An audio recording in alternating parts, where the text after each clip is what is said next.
An Australian nurse used to work with many elderly people before they meet their end. And in their last days, she had a habit of asking them about things they regret or things they wish they were done in a different way.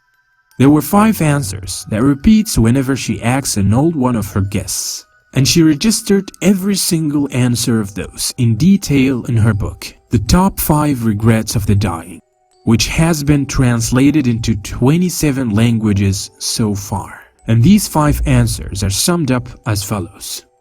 First things first, we wish we had the courage to live the life we wanted for ourselves, and not the life that others wanted and expected us to live.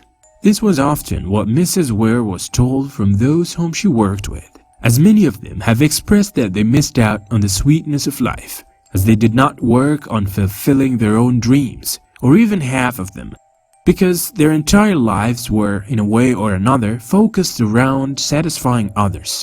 Second, we wish we hadn't worked as hard as we used to.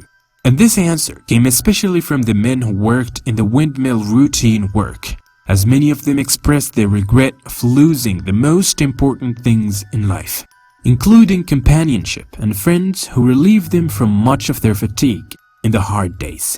On the other hand, some of the old women also expressed similar feelings about what they regretted they'd done and what they wished they could have done better, especially the women who lost their breadwinners early. Third, we wish we had the courage to express our feelings more clearly. Many people muted their feelings for one reason or another. They suppressed their feelings in an attempt to avoid clashing with others, and those people lived swinging between themselves and the others, without ever being as they always wanted. Many had constant resentment and bitterness that accompanied them their whole life, due to the crime of suppressing the feelings they committed against themselves. Fourth, we wish we could stay in touch with our friends, especially the old ones, whom we could not renew our friendship with. They were deeply sorry for not giving friendship the time it deserves. Fifth, we wanted to be happier. Many people did realize that happiness was a choice they could make, but that was quite late.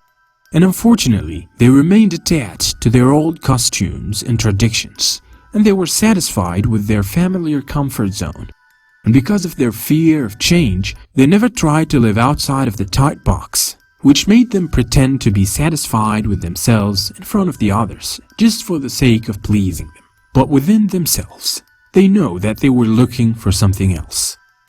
So last but not least, take care of yourself and never ever try to put on yourself more than you can bear.